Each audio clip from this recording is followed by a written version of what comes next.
what I refer to as the outside-in paradigm shift. So this is about trying to, again, just kind of what we've been touching on in the intro there around, do we really understand our businesses, our websites, our touch points as our customers understand them? Often there's a bit of a disparity. So there's a great classic book I'm sure many of you have heard of and may have even picked up by Stephen Covey called The 7 Habits of Highly Effective People. And in that, he talks a lot about paradigm shifts. Certainly at the very beginning, before he gets into the habits, he talks about this idea of a paradigm shift. And this is based on, we see the world not as it is, but as we are, or as we are conditioned to see it. And the point here is we're all walking around this world and living our lives, and we're all thinking we're engaging with reality. But in effect, we're all seeing it through our own eyes. And that means we're all appreciating it and experiencing it and witnessing it in a very different way.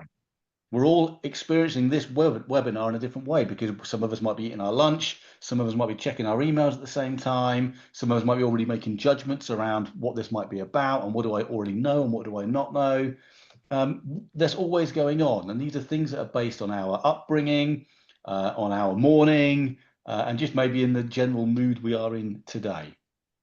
So this is a really important perspective when we're thinking about our own businesses and our work and our jobs and the things we need to get done. And certainly when we're looking at our marketing and our touch points and thinking about what that looks like for our customers.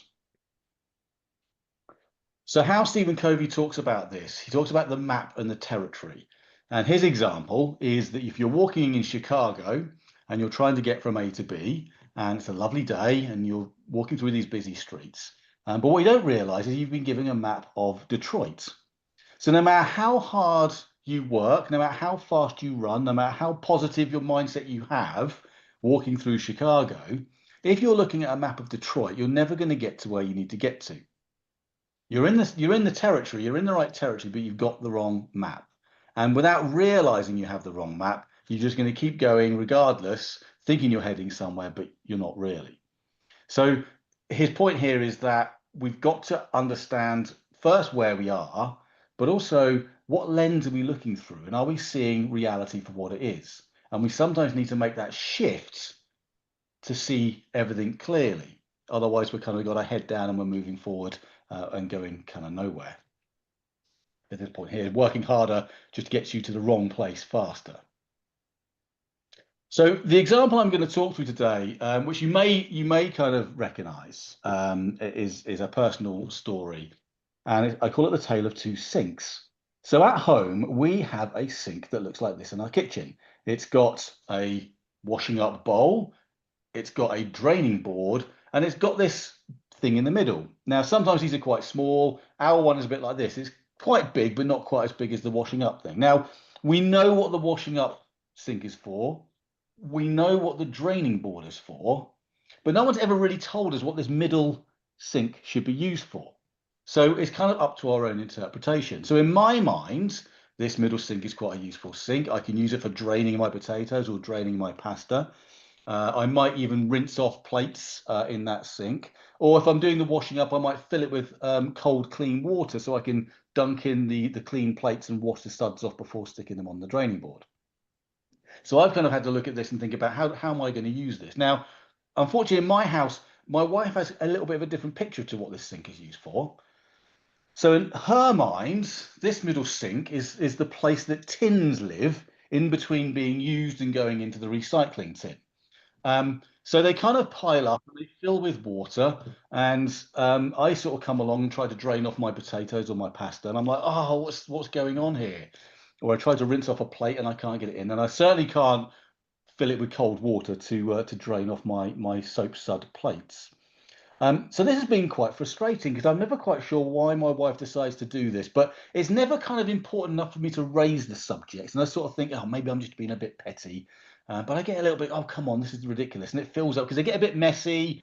And there's dog food is the key one that goes in there. I mean, beans are okay and soup is okay, but the dog food has to kind of sit in there a bit. And you can imagine, if this goes on for a day or sometimes it goes into the next day, someone's got to sort this out and actually clean it all up. So I get a little bit, and it's, oh, what's going on? I must sort this out. And I've even thought about how I'm going to raise this with my wife, because I know that she's far cleverer than me and way smarter than me. And if I just kind of make an off comment, I'm going to lose the opportunity, because she'll just come back at me with a much smarter remark that means I can't actually get my argument won at that point in time. I've even thought about creating PowerPoint presentations to explain all the reasons why this is a bad idea. So I get in this cycle, but it's never important enough, of course, to mention this to my lovely wife and to have that argument. So I was washing up the dishes a few weeks back, and she came over and she said, "Ali, why do you keep putting the tins on the kitchen side? Why are you not putting them in the middle sink?" And I was like, okay, right. So let's have this conversation now, shall we? So I tried to be very reasonable and explain the pain and the mess and the disorganization of filling this sink with these tins. And she said, "Yeah, but the problem is, now in our kitchen we have white kitchen tops. The problem is," she explained, "was when you put the tins on the white kitchen tops and a little bit of water sits between the tin and the kitchen top, it leaves an orange kind of coppery stain. Now, this orange coppery stain, which I've never noticed before, takes about 3 days of bleach and scrubbing to remove from said white tops. I've never had to do this. This was a new insight to me, but suddenly I realized why my wife used the middle sink for filling up with tins. And I could see it clearly, and I realized, okay, yeah, I can get why I might be frustrated, but that's a very reasonable reason for having the tins in the middle sink. So to do this, what I had to do to get this perspective right, to understand this and see this through the eyes of my wife, I could sit there and just look at it and make all my own reasonings as to why it's a good or a bad idea. But it was only when I was able to step back, forced by her, of course, through this conversation, but I was able to step back and see the world through her eyes and her perspective and her reasoning, it suddenly made a lot of sense. We were in the same kitchen, we were in the same tins we were dealing with, we were in the same territory, but we had a different map, a different perspective. So I was looking at obviously through my lens, seeing a very different world to the lens my wife was seeing it through. And of course, as I always expected, which is probably why I never really raised this, her point was way more valid than my point. But I had to step outside and look back to truly understand it from her perspective.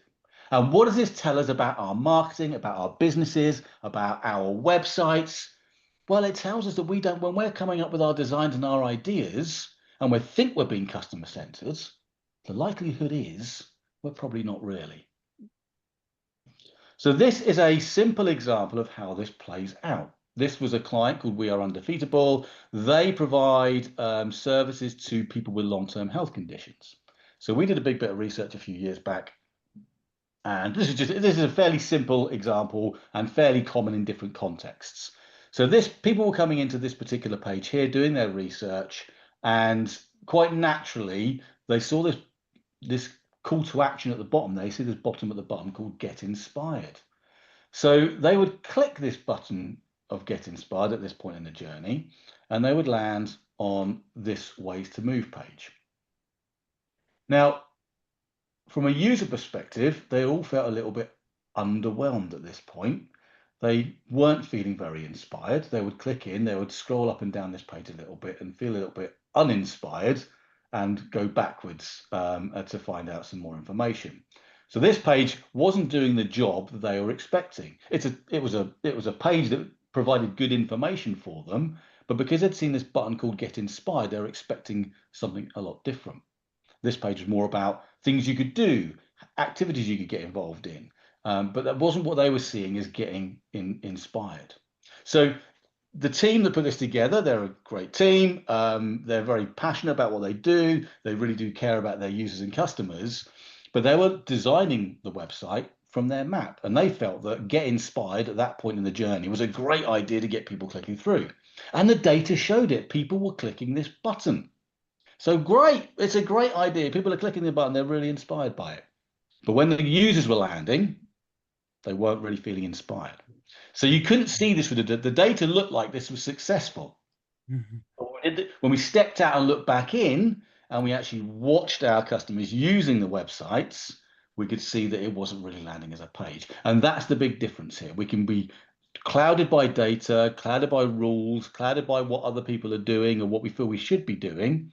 We can even feel quite inspired by our ideas and think that we're being customer centered.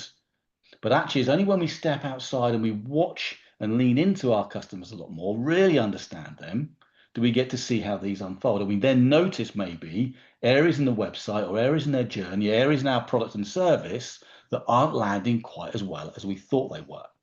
What's really important about this as well, though, because we are leaning into our customers, we get that context, and the context will give us the direction as to what we need to do to fix it without feeling that we're making guesswork. So in this particular example, we had this get inspired. The team's thinking was that this button says exactly what we want people to feel. It's warm, it's motivating, it's inviting, it's perfect. And the data was showing that, the data was proving that. But the user perspective was, this isn't quite what I was expecting. Where's the inspiration you've been promising me? So they click in, they play around with it, and then they click back feeling quite uninspired. Lots of good intentions, using internal language, and what ultimately was a broken journey. So again, we're pointing to this idea that it's important that we lean into our customers. We look at our businesses, look at our touch points, look at our channels, look at our materials from their perspective, just not what we think is their perspective. So we have to set aside our organizational autobiography, which is the narrative and the perspective that we have from inside the walls of our business, which can come like approaching this webinar, depending on our morning, depends on how we're feeling, depends on our upbringing. We all come with our own narrative, and we have our own internal narrative within our businesses, within our organizations, within our teams even. So when we're coming up with decisions, coming up with ideas, they're all great, but we need to make sure they're aligned to our customers. So we need to think about how do we need to move and have a paradigm shift from our organizational autobiography as it is to seeing it from a customer perspective. So inside out got you where you are today, but if you really want to improve and really want to position yourselves well moving forward, outside in is where you need to be heading. So my actions today are fairly laid back, shall we say. So all I'm suggesting off the back of this talk is that people pause to notice. So when you're thinking about your marketing, your websites, have a think about the conversations you're having, either to yourself or with your teams. So when you say something like, oh, we can't do that because, try and question yourself, why is that? Why can't we do it? Is that just a default response? Is that because we were told this at some point in the past and we've never really challenged it? So is it a default response, or do we really understand this? So just question that. When we talk about our customers and we say things like, oh, our customers don't like this, or our customers really like that, where's that coming from? Is it fresh thinking? Is it fresh perspective? Or is it some kind of assumption you've made? Was it something that maybe your predecessor talked about? Was it from research that's quite old? Was it from a customer feedback that didn't really have any context behind it? It might have been from one person who was coming in and having a moan, and suddenly that's become the rules of the organization. So again, just questioning and challenging ourselves to say, is this true or is this an assumption? So when we're talking about our customers, the point here is our version of their experience based on what's really going on for them, or is it our view of that story? Is it our own narrative of what we think that story is? And again, we might be getting customer feedback. We might have customer services. We may have people filling in surveys, but that's different to stepping out and looking back through the eyes of our customers. So even when we're looking at data from our customers, it might still be creating a narrative that isn't the right context, that might be a bit wrong. So we have to make sure that we take all of this insight, we take all of our understanding, we look at our narrative and where it comes from, and just make sure we got it right. And we get that right by stepping outside and looking back through the eyes of our customers, the paradigm shift. So I'm offering a free outside-in starter audit. If any of you who haven't worked with me before are thinking about this, and this has maybe made you think, oh yeah, I'm not quite sure if we're doing this, or maybe we should probably have a look at this a bit differently. It'd be very interesting to see how our customers look through this. Then we're offering a free outside-in starter audit. It begins with a quick call because we need to see where you're at the moment. If you want to book a 20-minute call, drop me an email. The QR code will just open up your email so you can ping me an email and I'll be back in touch and we can book something in. And looking forward to see if you've got any questions at the end of this talk. The topic of my little presentation is having a little bit of paradigm shift and getting you to consider as an SEO strategy the happiness of your audience. So yes, we are trying to please ourselves by getting more patients, more clients, more visitors, more bookings. But the only way to achieve it, really truthfully, is by pleasing our ideal customers. So we're not just trying to get shortcuts. We're not just trying to get things.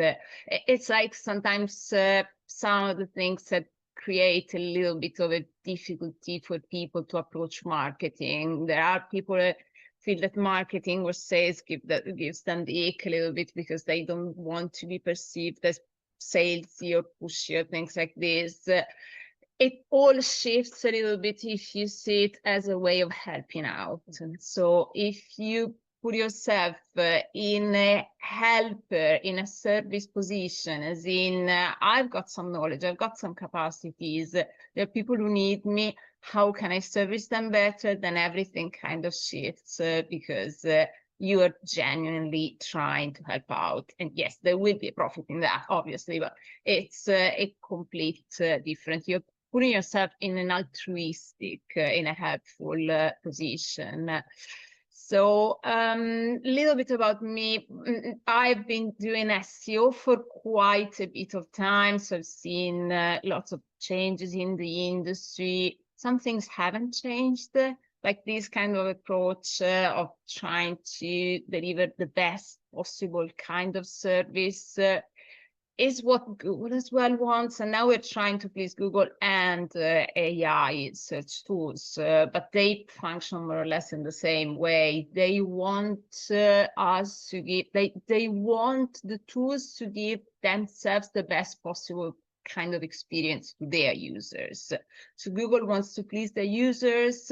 AI search tools aim to make their customers satisfied, and the only way they can do it is by presenting the best kind of results. So again, we have this kind of helpfulness as a North Pole in our compass, and it hasn't changed. It's been the same ever since.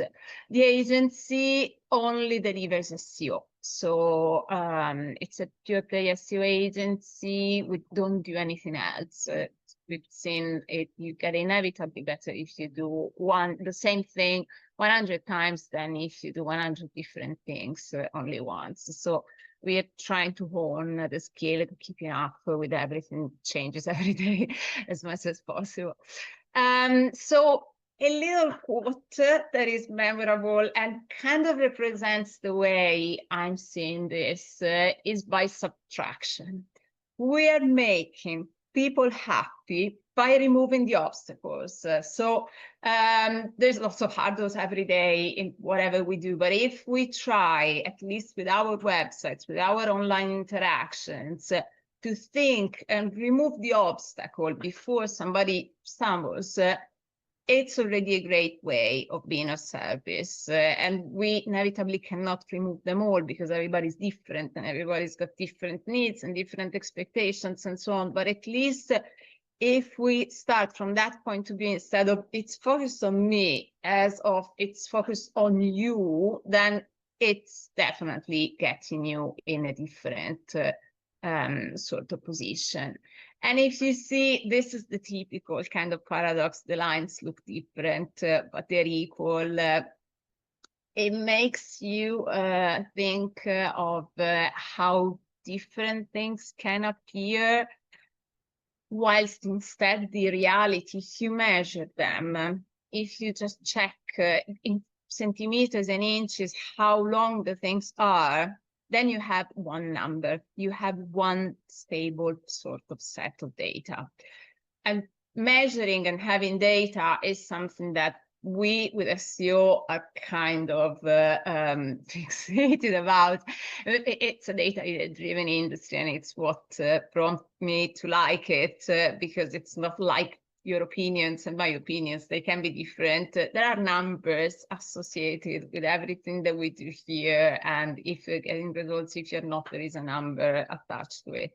If I want to choose a keyword or not, there is a number attached, a series of numbers attached to it. So you know that something works. Again, it allows you to disconnect yourself a little bit from this kind of lens that you might have, and you think that some things are one way and instead they're going in another direction. So you got your set of preconceptions because of the way that you've studied and the way that you're expert and how much you know, versus your people, the people that you try to serve, and they have completely different kind of pathways. So you need to actually get to the basics. And these are a few examples. If you think how knowledgeable we all are. So we start from sometimes having jargon that is so familiar that we don't even realize that it's jargon, umbrella terms, corporate terms, and we believe that everybody can understand us. And I know the SEO industry is one of the guiltiest in this, because there is some kind of saying there is a dark, obscure kind of art and so on, because it's easy when you understand something to think that everybody will understand it. So you just chuck difficult words and concepts, and it might even sound a little bit patronizing because I'm telling you how things are, just believe me. Instead, we need to understand that people, if they don't understand something, the first thing they do, they get skeptical and they kind of don't trust you because they think it's a kind of fog screen. So in these cases, in these examples, we might have practitioners that know that these are the correct terms to use. And we see it all the time. They are talking really good, knowledgeable terms. And I'm not saying we shouldn't have these words. SEO and words is very, very connected, you know, because the words that you have on the site, they need somehow to match the words that people are searching for. So you do want to have correct words, but at the same time, you need to know what might be your client's cultural background, what might be their level of education, their level of knowledge, their level of interest. So simplify. It could include and contain all of your very important and correct, scientifically correct, because particularly in our kind of industries, medical, legal, financial, we can't risk to have anything that is incorrect, that isn't scientifically proven, that isn't evidence-based, and so on. So, but we need to always explain. So again, we are trying to be helpful. We are trying to put ourselves in the patient's shoes, and in this, at the same time, we're helping ourselves, because somebody is using a simple term like skin clinic, and you're not using it because you're not thinking of it. You're only thinking from your elevated standpoint, and there won't be the match. Somebody is searching for it, there is no match, and your result won't be shown, even if Google is becoming better at identifying semantic relevance between things. So they're not talking about keywords, key phrases anymore. They're talking about entities, the semantic entities. So Google kind of can match the relevance of things. But if your audience is searching for things in a simple way, make sure that you have them contained on your pages, basically the way, the layman's terms, the plain way that your customers speak. They will feel more understood. They will understand you've got some knowledge about them, you empathize with them, you have been supporting many people from their walks of life. So you're not just hiding yourself in your high positions, you're just coming into the round with them and talking the way they talk. Same thing when we have, unfortunately, we see it so many times, and people don't do it because they're selfish, they do it just because they don't realize. There is a lot of me content on websites in which business owners are so proud to celebrate their achievements, to celebrate their entities, their businesses. They don't recognize, as we know, that everybody's tuned to a radio station that is the WIIFM. What's in it for me? So yes, there is a page in which you're saying how good you are and your philosophy and your history and so on, and people look at it and say, cool. And so we need to be by their side, and we need to kind of preempt. We do it sometimes when we are in person at a sort of exercise. We swap chairs, like, you are me now, you are the client. What would you want? And at that moment, it's like having an illumination. They realize that all of this content is great. You're talking about your technology. And at the same time, people instead, they're actually worried about everything that matters to them, like how quickly can you give me results? Is it going to hurt? How much does it cost? You talk about your philosophy and they want to know how to do things, how you do things, because we need to have your personal expertise. Again, what makes the difference between the content that is just jotted by AI search tools, this kind of bland vanilla content that you just get from AI tools, doesn't really get you to rank that well, because it doesn't have, the EEAT element of it that the algorithm wants: expertise, experience, authority, and trustworthiness. So they want to see the real you, not just the vanilla version online. So they want to see your angle, why you treat people a certain way, why you've developed this approach, your experience, your expertise, but not just a self-celebratory kind of thing, but in the angle, in the perspective of you've developed it, and so you can treat them better. And so you've been doing this for 20 years, and so now you know that this is the best journey to have. So absolutely remain yourself and stick to what you have achieved, and that's the core difference between you and the other competitors. Your real uniqueness is in what you have achieved, in what you have developed, but make it fall into the advantages for them and what they actually need. And with SEO, in our industry, it's easy sometimes because we have all access to those tools. So we can see the Google database and we can see exactly which words people are typing. And if you have the support of somebody that has access to these tools, then you have the easy cheat sheet of what actually people search for. If you don't have access to this and you want to do it as a sort of self exercise, a good starting point is just reflecting based on your experience and the decades of experience that you have, what has been prompting people to need you, what are their common pain points, and based even on the written communication that you receive from your audience, what are the terms that they use, what are the expressions that they use. So that immediately gives a position. If something is disjointed, then you know, yeah, but they never use this kind of very exact terms. They actually use something that is plain. You need to have it on your site, and you need to have it in your content, because that's what they will be searching for.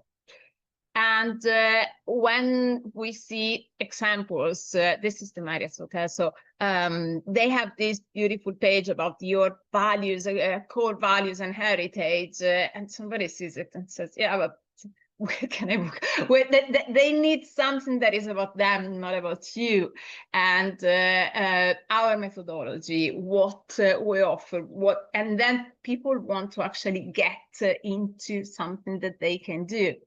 So at the same way, when you are leading them into your website, when you have managed to land them onto your pages, your goal isn't finished. So you need to keep helping them. So you have been helping them by achieving them onto the website, using the right words and so on. So you managed to land traffic onto the website.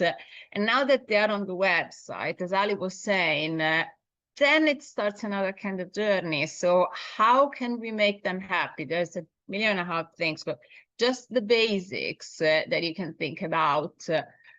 First of all, when you think of the navigation, usually you think it from the home page. Like you land from the big gate and then from there you navigate the site. One thing that people don't realize with SEO, users usually don't land onto the homepage. They land into the site from a lot of lateral ways, because you have page X that gets to rank on the first page, page Y that gets to rank on the first page. So people don't enter from the homepage. They land into the site from the page that ranks. So they find something, they enter the site as an entry point halfway throughout. So think of how easy is it to get them to do whatever they might be wanting to do, or whatever you want them to do, from any possible entry point. It's like you're having visitors into your home or into your shop, and you are adding more doors, you're adding more entry points, which is cool. It means you can get more people because you have more streets pointing to there. But then you have to give them a good experience. You're guiding them, holding them by the hands and saying, look there, see how nice it's there. And you can kind of play with the lighting and put a spotlight onto the things that you actually want them to see when they're in your space. And a similar thing you can do on the website. Internal links to guide them to what you want them to do, call to action, nice spotlight into the action that you want them to do. So make it easy for them to navigate. Remember, people don't really read completely. We kind of scan vertically. This is one example of an eye tracking a heat map onto the website, but it's proven that people don't read, they kind of scan vertically. We all kind of scan vertically, and we are used to doing it without even realizing. We stop at the images, usually people's faces, we stop at the visual elements that capture our attention, headings, subheadings, bullet points, and so on. And Google knows this. This comes directly from Google's guidelines, the documentation. Among Google's own recommendation is make your site interesting and useful. So we are talking about being useful. So content that people find compelling and useful. So the text is easy to read. So we can kind of scan it easily. Headings, subheadings. When the crawler bot enters a page, they don't see it all pretty and colorful like we do. They see it as boring strings of code. But their program, they have a sort of checklist. They say, okay, let me see what's in the main heading. Ooh, there's nothing in the main heading. Okay, no big signal coming from there. Let me see what's in the subheading. Something strange, like, I don't know, our approach. Well, I don't understand what this page is about. So you're not just confusing the user, the poor crawler bot, spider bot, however you want to imagine it, is also confused. It's like you're playing hide and seek with Google. You want to be found at the same time you're hiding yourself. So all of these nice usability practices, they also help you stop playing hide and seek. So there are all of these considerations that we're saying that also apply to search engines, without considering they apply to real people. So this is this links actually to the government website. I can circulate the slides as well if you want, it's linked. They help you see the web through the eyes of people with different kind of situations. So say you have your target audience, and it all depends on who you're trying to target. So everybody's got different needs, but your target audience is somebody who isn't very tech savvy, so they're not particularly, I'm thinking my dad, they're not really particularly great at navigating the web and doing things online. They will do it, but they struggle, it takes a lot, and they will be upset in the end. They are supposed to be finding information in here. Look how easy it is in this second version, because there is a nice contrast, the visual contrast in here. There is a subheading, 2 subheadings. Oh, there are keywords in the subheadings as well. There are bullet points. I can understand this better than this, even without having issues. Guess how easier it is for somebody who has issues. This is another example, somebody with dyslexia. Again, this is really tricky, even for me. Headings, subtitles, lots of little pieces of content. It's not like a big blanket that scares me, particularly if they're checking it from a mobile on the tube and everybody's pushing on them. We need to make it easy.